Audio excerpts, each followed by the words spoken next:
Hello everyone, this is Ashutosh sir, government polytechnic Sheohar के lecturer हैं। आप लोगों को मैं आपके कॉलेज में एडवांस सर्विंग पढ़ाता हूँ। सब्जेक्ट जो है एडवांस सर्विंग, इसके फैकल्टी हूँ, मैं पढ़ाता हूँ और 4th semester branch civil engineering में। ठीक है, तो आपको एक नया टॉपिक है पढ़ाने जा रहा हूँ। जिस टॉपिक का नाम है कर्व। ठीक है, टॉपिक का नाम है आपका जो है कर्व है। आपके सिलेबस के अकॉर्डिंग टू ये चौथा चैप्टर है कर्व। ठीक है, चैप्टर नंबर है 4 है, कर्व है, CURVE कर्व है। ओके, तो आज मैं कर्व का लेक्चर कर्व खत्म करूंगा। तो सबसे पहले देख लेते हैं, थोड़ा हम लोग फोकस करते हैं इसके सिलेबस पे क्या है। तो ये आपको 10 मार्क्स का है, सिलेबस के अकॉर्डिंग टू ये आपको 10 मार्क्स का है, 10 मार्क्स का है और 5 लेक्चर इसका लिया गया है according to rule. Okay, but अपने सर से देखते हैं कितना लेक्चर का वो इम्पोर्टेंट है, बट मुझे ये इम्पोर्टेंट है कि ये 10 मार्क्स का है। ध्यान रखेंगे, कर्व जो है 10 मार्क्स का है, हालांकि बहुत इंपॉर्टेंट है, कंपटीशन पॉइंट ऑफ व्यू से भी इम्पोर्टेंट है। आपके इंडिया के हर एक एग्जाम में, जो भी आप जूनियर लेवल के एग्जाम देंगे, हर एक एग्जाम में इस चैप्टर से पूछा जाता है। ये सिलेबस में है आपका, जैसे कुछ है आपका जैसे सिलेबस में है एरियल सर्वे है। ठीक है, तो इस सबसे क्वेश्चन जनरली मतलब बहुत कम आता है। छठा चैप्टर, 5वां चैप्टर एडवांस सर्वे इक्विपमेंट, इससे भी थोड़ा कम आता है, लेकिन कर्व से क्वेश्चन बढ़िया आता है। तो इस टाइप से हम लोग ये बहुत इंपॉर्टेंट टॉपिक है, आप इसको ध्यान से पढ़ेंगे। मैं आपको एक एक चीज एक्सप्लेनेशन करूंगा, आपको कोई प्रॉब्लम नहीं होगा। तो सबसे पहले आपके सिलेबस में है types of curve used in road and railway alignment. मतलब कौन कौन से कर्व्स है जो आपको रोड एंड रेलवे अलाइनमेंट में, रोड में और रेलवे अलाइनमेंट में इसका इस्तेमाल होता है। अलाइनमेंट का मतलब क्या हुआ? अलाइनमेंट का मतलब क्या हुआ कि उसका किस डायरेक्शन में आप बना रहे हैं, किस डायरेक्शन में उसका कौन से डायरेक्शन में आप दे रहे हैं, हाईवे को अलाइन कैसे कर रहे हैं, तो उसको बोलते हैं अलाइनमेंट बोलते हैं। तो types of curves used in road and railway alignment, यानी रोड और रेलवे अलाइनमेंट में कौन कौन से कर्व का इस्तेमाल करते हैं, ये टॉपिक है। दूसरा है notation of simple curve. Simple curve का नोटेशन, यानी सिंपल कर्व में, सिंपल जो कर्व है उसमें कि कौन कौन से पॉइंट है इंपॉर्टेंट है, उसमें क्या क्या किस कौन कौन से वर्ड से उसको नोटिस हम लोग करते हैं, नोटेशन देते हैं। नेक्स्ट है designation of curve by radius and degree of curve. Designation, नामकरण कैसे करेंगे, हम कौन से पहचानेंगे कि ये कर्व है, ये कर्व है, मतलब किस कर्व का नेमिंग कैसे करेंगे, इसका आ जाएगा डेजिग्नेशन में आ जाएगा। नेक्स्ट है method of setting out curve y offset from long code method. तो सिंपल कर्व या जो भी है सब कर्व है, उसका सेटिंग करने का भी आपसे पूछा जाता है, कैसे सेटिंग करते हैं। तो कुछ मेथड है, तो पहला मेथड है method of setting out curve of offset from long curve method. तो ये लॉन्ग कर्व मेथड होता है बाबू, एक इस मेथड से आपको पढ़ना है। दूसरा है रैंकिंग मेथड होता है, ranking method reflection simple curve. ठीक है, तो 2 मेथड ही आपको पढ़ना है, हालांकि बुक में और सब होते हैं। आपके सिलेबस में 2 टाइप का कर्व है जो मेथड पढ़ना है, सिलेबस के अकॉर्डिंग टू है। ठीक है, सिलेबस के अकॉर्डिंग टू पढ़ना है। नेक्स्ट है तीसरा है, इसमें लास्ट है simple numerical problems on above topic. Simple numerical problem करना है। ठीक है, तो ये हम पूरा आज के लेक्चर में पूरा हम पढ़ाएंगे। तो हम लोग सबसे पहले देखते हैं कर्व क्या होता है। हालांकि यहाँ लिखा टाइप्स ऑफ कर्व, लेकिन बट हम लोग जानते हैं। तो कर्व की जरूरत कहाँ पड़ती है, कर्व होता क्या है? तो कर्व आप लोग सब जानते हैं, कर्व क्या होता है। कर्व जो अभी आपका स्ट्रेट लाइन नहीं है वो कर्व है, जो स्ट्रेट लाइन नहीं कर्व है। तो कर्व की जरूरत कहाँ पड़ती है? तो कभी भी 2 स्ट्रेट लाइन को मिलाने के लिए हमको कर्व की जरूरत पड़ती है। कभी भी 2 डिफरेंट लेवल में कोई भी हाईवे या रेलवे रहते हैं, उसको मिलाने के लिए कर्व की जरूरत पड़ती है। एग्जाम्पल लेते हैं, हम कह रहे हैं ये ऐसे एक रोड गई है, दूसरा रोड ऐसे है, अब दोनों को मैच करवाना है। तो आप मैच करवाने 90 डिग्री पे नहीं मैच करवाएंगे, यानी 90 तो या 45 पे नहीं मैच करवाएंगे। क्या होगा, एक डिस्टेंस तो रखेंगे और यहाँ से सिंपल से कटिंग करते हुए ये सर्कुलर हम लोग कर्व दे सकते हैं, या स्पाइरल दे सकते हैं, या ट्रांजिशन कर्व हम लोग सर्कुलर दे सकते हैं, स्पाइरल दे सकते हैं, पैराबोलिक दे सकते हैं, तो बहुत सारा कुछ कर सकते हैं। बट हम 90 डिग्री पे नहीं कराएंगे। क्यों? क्योंकि उस पर एक्सीडेंट सब हो सकते हैं, बहुत सारा प्रॉब्लम होते हैं। ठीक है, तो इसीलिए हम लोग क्या करते हैं, उसको एक कर्व के रूप में देखते हैं। आप जाते होंगे गांव समय में जाते हैं, कहीं हाईवे पे जाते होंगे, कहीं भी आपको एक कर्व प्रोवाइड करता है, समझ रहे हैं, डायरेक्ट आपको नहीं देता है, तो वहां हमको कर्व की जरूरत पड़ती है। तो कर्व क्या क्या है बाबू देख लेते हैं। Curves are used to change the direction of motion on highway and railway. तो कर्व का इस्तेमाल क्या होता है, कहाँ यूज करते हैं, जहां भी डायरेक्शन चेंज करना हो। वैसे डायरेक्शन चेंज करने का मतलब हुआ कि आप स्ट्रेट लाइन जा रहे थे और वहां से आपको दूसरे डायरेक्शन में जाना है, तो वहां एक डायरेक्शन चेंज करने के लिए, एक डायरेक्शन से दूसरे डायरेक्शन में जाने के लिए है, समझ, एक कर्व से दूसरे कर्व में जाएंगे तो वहां आपको कर्व की जरूरत पड़ेंगे, वहां कर्व की जरूरत पड़ते हैं। ठीक है, हम जैसे बता रहे हैं कि ये आपका एक रोड है, ये रोड है, बाबू प्लान में देख रहे हैं, तो यहाँ से यहाँ तक जाना है आपको, तो डायरेक्ट ऐसे नहीं कि आप ऐसे चले जाएंगे, ऐसा कभी नहीं करेंगे। तो उसके बाद क्या करेंगे, यहाँ से कर्व इसको ऐसे जोड़ेंगे, ठीक है, ये कर्व से इस तरह से जोड़ेंगे। तो ये कर्व बहुत कुछ हो सकता है, ये कर्व का बहुत सारा टाइप हो सकता है। तो कर्व का क्या टाइप क्या हो सकता है, ये हो सकता है आपका, ये हो सकता है आपका सर्कुलर कर्व हो सकता है, ठीक है, पैराबोलिक हो सकता है और स्पाइरल हो सकता है। लेकिन हमारे सिलेबस में पैराबोलिक और स्पाइरल नहीं पढ़ना है, सिर्फ सर्कुलर कर्व पढ़ना है। तो हमारा टॉपिक होगा सिर्फ सर्कुलर कर्व के आसपास ही हम लोग रहेंगे। सर्कुलर कर्व हो गया, आपको समझ में आ गया। कर्व का जरूरत क्या पड़ता है, कर्व की जरूरत पड़ता है जहां डायरेक्शन चेंज करना हो, डायरेक्शन चेंज करना हो वहां कर्व हम लोग प्रोवाइड करते हैं। ठीक है, डायरेक्शन चेंज करने का मतलब जहां स्ट्रेट लाइन हो, तो स्ट्रेट लाइन को आप स्ट्रेट लाइन से दूसरे स्ट्रेट लाइन में जाएंगे, ठीक है, एक स्ट्रेट लाइन से दूसरे स्ट्रेट लाइन में जाएंगे, तो वहां आपको डायरेक्शन चेंज करना पड़ा है, तो हम लोग कोई ना कोई कर्व देना पड़ेगा। ये सब कर्व हो सकता है, जिसमें सिर्फ हम लोग हमारे सिलेबस में सर्कुलर कर्व। फिर सर्कुलर कर्व का भी टाइप है, ठीक है, सर्कुलर कर्व का भी टाइप है। सर्कुलर कर्व के हमारे पास है तीन टाइप है, तो उसके लिए टेबल बनाएंगे। तो हेडिंग दीजिएगा टाइप्स ऑफ सर्कुलर कर्व, ये टेबल बनाएंगे। ठीक है बाबू, ये टेबल बनाएंगे। तो सबसे पहला कॉलम, 3 कॉलम बनाएंगे, 1 2 3। कॉलम नंबर 1 में हम लोग लिखेंगे सीरियल नंबर, यहाँ से टाइप मिल जाएगा। कॉलम नंबर 2 मिल जाएगा आपका नेम ऑफ कर्व हो जाएगा, नेम ऑफ कर्व। और तीसरा मिल जाएगा उसका डायग्राम या रिप्रेजेंटेशन, रिप्रेजेंटेशन ऑफ कर्व। तो सबसे पहला कर्व है, क्या नाम है, सिंपल कर्व। सबसे पहला है कर्व है वो सिंपल कर्व है, तो नाम है सिंपल कर्व। तो सिंपल कर्व कैसे बनाएंगे, ठीक है, तो सिंपल कर्व कैसे बनाएंगे, तो सिंपल कर्व कुछ नहीं है, सीधा सीधी है, नाम है सिंपल। तो हम लोग क्या करते हैं, तो इसके लिए एक सर्कुलर हम लोग बनाते हैं, इस तरह से सर्कुलर बनाइए, ठीक है, सर्कुलर बनाइए। अब क्या होगा, रोड एक्चुअली में इस तरह से यहाँ रोड होगा, स्ट्रेट लाइन होगा रोड, इस तरह से इसको हटा दीजिए, ठीक है, इस तरह से हटा दीजिए। तो यहाँ एक आप यहाँ से एक टेंजेंट ड्रॉ करिए, और यहाँ से ये था, ये पॉइंट हमारा, यहाँ से कर्व का हम लोग को हमारा स्टार्ट हो गया, ठीक है, यही है स्टार्टिंग पॉइंट। ये इसका एक पार्ट है, इस टाइप से, समझ रहे हैं, ये है सब सर्कुलर कर्व का ये पार्ट होगा, मेन पार्ट ये रहा होगा, इस टाइप से रहा होगा, ठीक है, ये सब। और ये एक्चुअली में सिंपल कर्व ये है आपका, एक सिंपल कर्व था उसका, जिसका सेंटर का कहाँ था, आपको यहाँ था कुछ सेंटर, ठीक है, ये था आपका सेंटर था, जिसका हम लोग नाम दे रहे हैं O। तो ये रेडियस कितना होगा बाबू, R होगा, और ये रेडियस आपका R होगा। ये स्टार्टिंग पॉइंट को T1 कहते हैं, और ये एंडिंग पॉइंट को T2 कहते हैं। ध्यान सुनिए, जहां से ये सिंपल कर्व, यहाँ से देखिए एक्चुअली में हम जस्ट एक आर्क बना है, यानी सिंपल जो कर्व है उसका छोटा सा हमने पोर्शन लिया है, छोटा सा एक पोर्शन लिए हैं, क्योंकि ये तो है ना, ये इमेजिनरी बना हुआ है, लेकिन ये एक पूरा सिंपल कर्व का क्या है, पूरा पार्ट है, सिंपल कर्व का क्या आपका पार्ट है। तो यहाँ से स्टार्टिंग पॉइंट को हम लोग T1 बोलते हैं, या और जहां ये कर्व खत्म होता है उसको बोलते हैं T2 बोलते हैं, ठीक है, T2 बोलते हैं। और जहां ये पॉइंट मिलता है, ये दोनों पॉइंट पे हम टेंजेंट ड्रॉ करते हैं, और टेंजेंट ड्रॉ करते हैं, जहां ये पॉइंट मिलता है उसको V से हम डिनोट करते हैं। बाबू ये हम पूरा एक्सप्लेनेशन हम करने जा रहे हैं, एक चीज में, यहाँ टोटल हम लोग 18-19 पॉइंट है, हम लोग डिफाइन करेंगे, इसमें सारे का नाम लिखेंगे, इसका ये सब बहुत सारा चीजें, कर्व का लेंथ कितना होगा, रेडियस होगा, सब बहुत कुछ एक्सप्लेनेशन करने जाने वाला है। ये डेजिग्नेशन, नोटेशन और डेजिग्नेशन में पोर्शन आएगा, ठीक है, इसको हम सेपरेट एक्सप्लेनेशन करेंगे।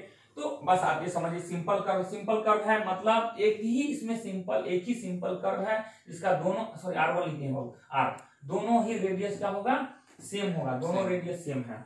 ठीक है, तो ये सिंपल कर्व हो गया। नेक्स्ट देखिए दूसरा कर्व है आपका कंपाउंड कर्व। बाबू आप टेबल बनाइएगा, मैं यहाँ रोक के आपको बना रहा हूँ। दूसरा कंपाउंड कर्व है। इसका कंपाउंड कर्व मतलब कंपाउंड क्या कब बोलते हैं हम लोग किसी को कंपाउंड या कंपोजिट का बोलते हैं जब कोई भी मटेरियल दो या दो से अधिक मटेरियल से संयोग से योग से बनाते हैं कोई मटेरियल, तो उसको कंपोजिट मटेरियल बोलते हैं। कंपाउंड भी वही होता है। कंपाउंड हम लोग जानते हैं तत्व एलिमेंट तत्व है आपका, और क्या था आपका एलिमेंट है, कंपाउंड है, मिक्सचर है, पढ़े होंगे। कंपाउंड भी वहां किसको बोलते हैं, इसमें दो या दो से अधिक एटम से मिलके जो मॉलिक्यूल बनता है उसको हम लोग कंपाउंड बोलते हैं। तो ये कंपाउंड है, यानी इसमें दो सिंपल कर्व को बना के आपको, दो सिंपल कर्व है उसको बना के आपको जोड़ा गया है। दो सिंपल कर्व यानी दो सिंपल कर्व है तो जिसका, लेकिन दो सिंपल कर्व आपका अलग अलग होगा क्योंकि सेम रहेगा तो पॉसिबल ही नहीं है। तब मतलब हम कहने का मतलब है कि एक सिंपल कर्व इस टाइप से है, ठीक है, एक सिंपल कर्व। दूसरा सिंपल कर्व है आपका कुछ इसका और बड़ा रेडियस है, बड़ा रेडियस है, दो रेडियस है। तो यहां से एक स्ट्रेट लाइन था, समझ रहे, यहां से एक स्ट्रेट लाइन है, दूसरा से यहां से एक स्ट्रेट लाइन है, और ये सब आपका है नहीं, समझ रहे हैं, ये सब आपका नहीं है। तो मतलब ये है आपका सिंपल कर्व है, इसका रेडियस होगा, यहां से मिलाइए, ये टेंजेंट पॉइंट यहां से हुआ, ये इसका रेडियस R1 हो गया, ठीक है। ये यहां से एक और दूसरा कर्व था, ये दूसरा कर्व था, तो यहां से ये है आपका है रेडियस था। इसके लिए रेडियस की बात करेंगे, इसके लिए रेडियस यहाँ इसके लिए सेंटर O1 है, इसके लिए सेंटर O2 है, ठीक है। तो इसका रेडियस होगा आपका R2। तो देख रहे हैं दो सिंपल कर्व होके, और यहां से लेके यहां से ऐसे कुछ कर्व बना है, मतलब ऐसे कर्व बना है। तो देख रहे हैं दो कर्व है, ये सर्किल C1 है और ये सर्किल C2 है। इस दो सिंपल कर्व, ये एक अपने आप में सिंपल कर्व है और ये अपने आप में सिंपल कर्व है, ये दोनों सिंपल कर्व को बना के कंपाउंड कर्व बनाया गया है। अब हम बात करते हैं कि हम टेंजेंट ड्रॉ करते हैं। तो ठीक है, आपको याद होगा पिछले बात में बताया सिंपल कर्व में जहां से स्टार्टिंग होता है उसको T1 बोलते हैं, और जहां खत्म होता है सिंपल कर्व उसको T2 बोलते हैं। और जहां उस पॉइंट पे T1 और T2 पे हम लोग टेंजेंट ड्रॉ करते हैं, इस पॉइंट ऑफ इंटरसेक्शन को V से डिनोट करते हैं, ठीक है। ये है स्कोप कंपाउंड कर्व है, क्लियर है। तो जहां से स्टार्ट कर T1 खत्म करते T2, बस इसमें एक चीज ध्यान देना है, ये दोनों कर्व है, ये दोनों कर्व है उस दोनों का सेंटर एक ही साइड है, मतलब इस कर्व को उल्टा नहीं किए हैं, इस कर्व को उल्टा कर देंगे तो रिवर्स कर्व हो जाएगा। वो भी होगा दो आपका सिंपल कर्व से बना होगा, बट उसमें डायरेक्शन क्या रहेगा, एक का रेडियस, एक का सेंटर इस साइड रहेगा, दूसरे का सेंटर अपोजिट में चला जाएगा, अपोजिट में चला जाएगा तो वो आपको कहलाएगा रिवर्स कर्व। ये भी सिंपल कर्व के ही टाइप हैं, ठीक है। तो कंपाउंड कर्व में दो से बना हुआ है, लेकिन दोनों का सेंटर क्या है, कर्व के एक ही साइड में है। रिवर्स कर्व तीसरा पढ़ेंगे उसमें रेडियस का उल्टा हो जाएगा, सॉरी सेंटर हो जाएगा आपका उल्टा हो जाएगा, हम लोग देखेंगे, ओके। चलिए तीसरा कर्व देखते हैं। थर्ड जो कर्व है आपका रिवर्स कर्व है, रिवर्स कर्व। इसमें क्या होता है, इसमें भी सिंपल आपका दो कर्व है, दो कर्व को, लेकिन दो कर्व क्या है आपका अपोजिट डायरेक्शन में है, ठीक है, दो कर्व है आपका अपोजिट डायरेक्शन में। तो यहाँ देखिए दो कर्व कैसे अपोजिट डायरेक्शन में, तो ये एक सिंपल कर्व है, ये है आपका एक सिंपल कर्व है, यहाँ से एक सिंपल कर्व है, ठीक है, और दूसरा सिंपल कर्व है आपका यहाँ से इस तरह से है, सिंपल कर्व है, ठीक है। दो सिंपल कर्व है, एक सिंपल कर्व ये हो गया, दूसरा सिंपल कर्व ये है। लेकिन क्या है कि इसका एक कर्व इधर बन रहा है इस एरिया में और उसका उधर बन रहा है, अपोजिट में, दोनों सेम नेचर में नहीं है। सिंपल का कंपाउंड कर्व आता तो दूसरा भी इसी साइड बनता, मतलब सेम एक ही साइड बनता है, एक दूसरे का अपोजिट बना हुआ है, तो इसीलिए रिवर्स कर्व कहलाता है। इसका रेडियस R1 है, इसका रेडियस R1 है, इसका रेडियस R1 है, यहाँ से जो भी R1 है ये R1 है आपका, ठीक है। ये क्या है, इसका है आपका सेंटर से ये R2 है, समझिए R2 है, ओके। तो यहाँ से स्टार्टिंग हुआ कर्व, यहाँ से पहले स्ट्रेट लाइन था, ये स्ट्रेट लाइन है, यहाँ से आपका स्ट्रेट लाइन मिल जाता है, स्ट्रेट लाइन आता है, ठीक है, स्ट्रेट लाइन जाता है। तो इस स्ट्रेट लाइन से इस स्ट्रेट लाइन मिलाना है, इस स्ट्रेट लाइन से इस स्ट्रेट लाइन मिलाना है। तो यहाँ से क्या करते हैं हम लोग, उसको रिवर्स कर्व ले आते हैं। हालांकि जानते हैं इसका ज्यादा यूज होता है, कहाँ यूज होगा, ऐसा कभी देखते हैं दो पैरेलल है और उसको हम लोग यूज कर रहे हैं मिलाने के लिए। कहाँ यूज होगा, रेलवे में, एक पटरी से दूसरे पटरी में ले जाने के लिए, एक पटरी से दूसरे पटरी में ले जाने के लिए इस तरह से। ये भी हॉरिजॉन्टल, ये भी हॉरिजॉन्टल है, ये भी आपको हॉरिजॉन्टल है, मतलब ये पैरेलल है। एक रेलवे ट्रैक से दूसरे रेलवे ट्रैक पे ले जाने के लिए हम लोग इसका इस्तेमाल करते हैं। यहीं से खींचते हैं, फिर वहां से उसका डायरेक्शन चेंज करके दूसरे में हम लोग ले जाते हैं। तो ये कर्व यहाँ से स्टार्ट हुआ और इस तक कर्व लाते हैं। याद नहीं आ रहा है, इस टाइप से ऐसे रहा होगा। तो ये आपका रिवर्स है, आपका अपोजिट डायरेक्शन में है, दो सेंटर है जो अपोजिट डायरेक्शन में है। उसमें क्या था, सेम कंपाउंड में था, एक भी था, और यहाँ से दूसरा भी इसी के साइड था, दूसरा भी इसी साइड से, बट दोनों का रेडियस, इसका अलग रेडियस का था, ये अलग रेडियस का था, दोनों सेम साइड था। इसमें दोनों अपोजिट साइड है, इसलिए रिवर्स कर्व है। फिर जहां से स्टार्टिंग होता है उसको T1 कहते हैं, जहां से खत्म होता है वो T2 कहते हैं।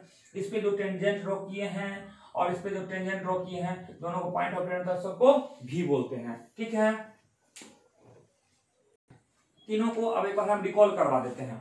तो अब फिर जितना पढ़े इसको रिकॉल करवाते हैं। सबसे पहले जानते हैं कर्व क्या होता है। तो कर्व हमने ये जाना कि जहां भी डायरेक्शन चेंज करने की जरूरत पड़ता है, हाईवे में और रेलवे में जहां भी डायरेक्शन चेंज करने की जरूरत पड़ता है, वहां हम लोग कर्व प्रोवाइड करते हैं। तो कर्व्स आर प्रोवाइडेड लिख सकते हैं, curves are provided to change the direction of motion on highway and railway. Highway और रेलवे पे हमको बाबू जरूरत पड़ता है, ठीक है, वहां देते हैं हाईवे एंड रेलवे पे भी। ओके, ये हो गया।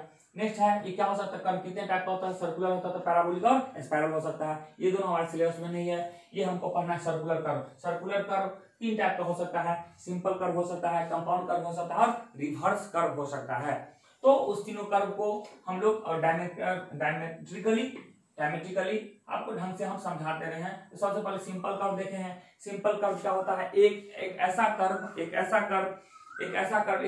सिंपल क्या होता है, किसी भी एक सिंपल आपका सर्किल का एक छोटा सा आर्क होता है। छोटा सा क्या होता है, एक आर्क होता है, सिंगल आर्क, एक ही उसमें आर्क रहेगा। जबकि इसमें दो आर्क है, यहाँ से एक अलग आर्क है, यहाँ से एक अलग आर्क है, उसमें एक ही आर्क रहेगा। तो हम लोग उसको डिफाइन करके लिख सकते हैं कि simple curve is the one which consists of a single arc, of a circle, एक ही सर्किल का एक सिंगल आर्क होता है, एक ही सर्किल का एक सिंगल आर्क होता है, उसको हम लोग सिंपल कर्व करते हैं। और जो दो टेंजेंट पॉइंट था, दो टेंजेंट पॉइंट का है, इसका है ये टेंजेंट, इसको बोलते हैं कॉमन टेंजेंट, ठीक है। ये है T1 और T2 है, पॉइंट ऑफ इंटरसेक्शन को हम लोग V से डिनोट करते हैं। तो it is tangential to both the straight line, ठीक है। ये सिंपल कर्व क्या रहेगा, दो स्ट्रेट लाइन पे आपका टेंजेंट रहेगा टू बोथ स्ट्रेट लाइन पे। ओके, ये दो स्ट्रेट लाइन है, इस पे आपको टेंजेंट ड्रॉ करके हम लोग मिलाते हैं। हालांकि पहले से फिक्स किया जाता है कि दो स्ट्रेट लाइन है, एक्चुअली में दो कैसे हम सोचते हैं कि कितना कर्व कहाँ देना नहीं देना है।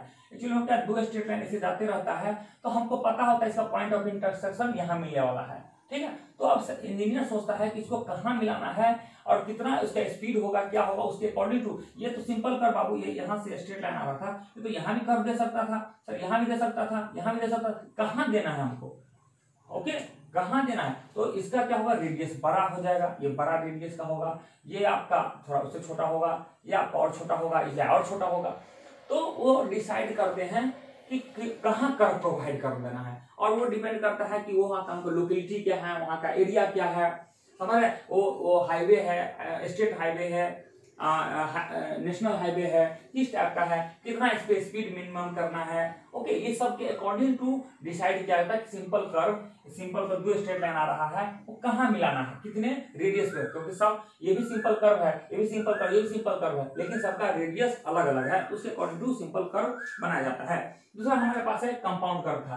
कंपाउंड कर्व किसको बोलते हैं बाबू, तो कंपाउंड कर्व होता है दो, हाँ, जिसमें उसमें भी दो सिंपल कर्व को बनाएंगे, लेकिन दो सिंपल कर्व है, मतलब दो सिंपल कर्व उसमें एक आर्क हो गया, दो आर्क होगा, उसमें दो आर्क होंगे, ठीक है, दो सिंपल कर्व का दो आर्क होगा, लेकिन क्या होगा, दोनों का रेडियस डिफरेंट होगा कि सेम होगा, सेम होगा तो बाबू एक ही हो जाएगा कर्व, सिंपल कर्व दो डिफरेंट रेडियस का होगा, एक R1 होगा दूसरा R2 होगा, ठीक है, तो उसमें दो या दो से अधिक सिंपल आर्क से बना होगा, ठीक है, और वो दोनों क्या होगा, एक ही साइड होगा, वो एक कर्व के एक ही साइड होगा, दो सिंपल कर्व, अगर अपोजिट साइड रहता है, एक ऐसे रहता दूसरा ऐसे रहता तो हो जाता वो रिवर्स कर्व, दोनों मतलब एक ही साइड रहना है, दोनों एक ही साइड, इसका भी सेंटर इसका भी सेंटर इधर रहेगा, और रिवर्स कर देंगे तो हो जाएगा आपका क्या हो जाएगा, रिवर्स कर्व हो जाएगा, ठीक है। तीसरा कर्व क्या है, हाँ इसका इस्तेमाल क्या होता है, इसका इस्तेमाल होता है आपको हाईवे पे होता है, सिंपल कर्व का भी हाईवे सब पे होगा। तीसरा कर्व है रिवर्स कर्व, रिवर्स किसको बोलेंगे, इसमें भी दो या दो से अधिक इसमें दो आर्क से बना हुआ है, दो आर्क से बना हुआ है, जिसमें रेडियस, अब इसमें एक चीज हो सकता है, इसमें रेडियस हो सकता है सेम भी हो सकता है डिफरेंट भी हो सकता है, जबकि कंपाउंड कर्व में रेडियस डिफरेंट होना मस्ट है, इसमें दो सिंपल जो कर्व से है ये दोनों सेम भी हो सकता है डिफरेंट भी हो सकता है, बस इसका मेन है कि ओरिएंटेशन अलग है, डिफरेंट डिफरेंट डायरेक्शन में है, इसीलिए इसको हम लोग बोलते हैं रिवर्स कर्व। इसका इस्तेमाल कहाँ होता है, रेलवे में होता है, रेलवे जो होता है आपको यहाँ एक पटरी चेंज करने के लिए, रेलवे ट्रैक को चेंज करने के लिए इसका कर्व का इस्तेमाल किया जाता है।